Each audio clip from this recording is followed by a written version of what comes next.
Hello Stampers, and welcome to Laura's Stamp Pad. Today I just wanted to do a little tutorial showcasing the Christmas Pines stamp set, and of course I'll show you the Pretty Pines Thinlits that coordinate with it so well, and you can bundle and save 10% whenever you purchase both of them together. So the card that I am showing here actually just uses the stamp set. So it just uses the two-step stamping for the greenery and three-step stamping for the little pine cones. But here's the stamp set. So it has 22 fabulous images that are perfect for really all year long. There's that amazing label. The greetings are a little bit more Christmassy, but then greenery and pine cones can be used all year long. So that's super fabulous. There's also little like filigree greenery pieces that you can use around your greetings too, and those can be used for lots of different occasions as well.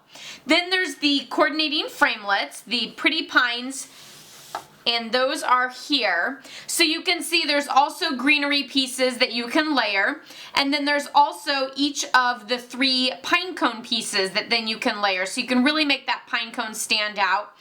So here's the base, and then here's the second one and the third one. So there you have all of those. There's a small and a large pine cone. So let's get started. I'm just going to show you this one here. So there's actually two greenery pieces, and what I really like to do with mine is use the same color of ink pad, but actually just stamp off once. That way I'm not using a whole bunch of different ink pads and pulling them all down onto my craft space.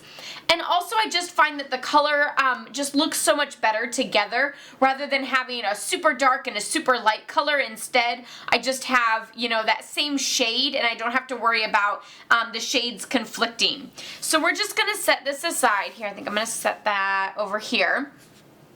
And I have a piece of very vanilla cardstock, and I have the bigger greenery piece. So this one is wider than the other one. So they do look very similar, but you'll notice this one has like skinny little pieces, and this one has nice wide pieces. So of course, if you don't know which one's which, you can always just test stamp them on a piece of scrap paper. So you can try that out first. Let me pull in some of my scrap paper here just so I can show you my stamp off and everything. So what I'm first going to do is I inked it up in the garden green, and then I'm just going to stamp off, and then I'm going to stamp it onto my project once. And then again, I'm going to do that same thing. I'm just going to stamp off once, and then I'm just going to add a little bit up here.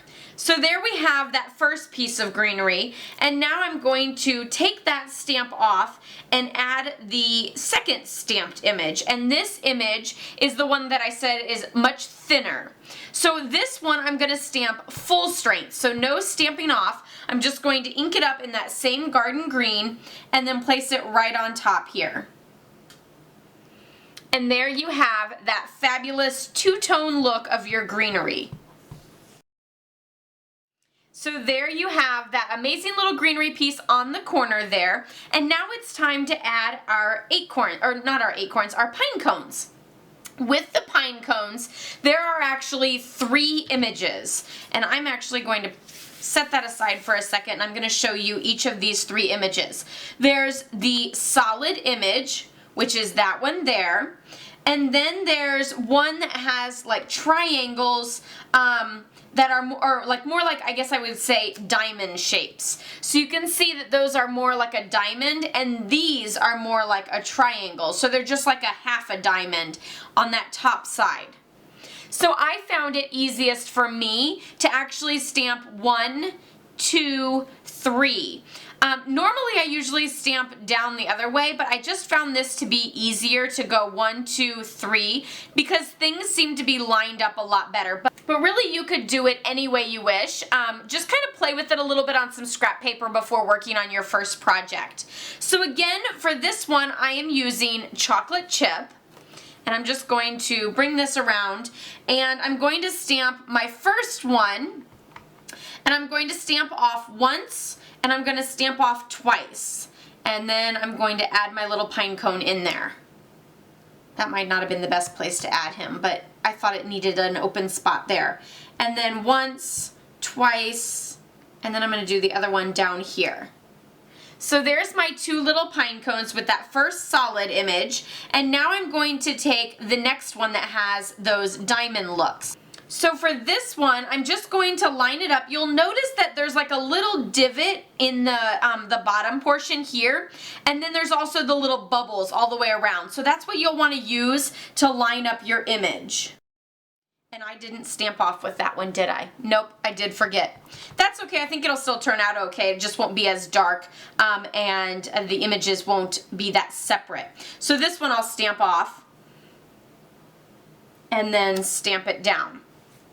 And this is also something that I've played with a little bit and found that any sort of like imperfections of not stamping it exactly on top of the other one isn't really a big deal. I found that, you know, you can hardly tell, and it really doesn't change the look of the item. So now this one we're definitely going to stamp full strength, and I'm just going to line it up with the top of each of these pieces here, and then again you'll see that rounded spot.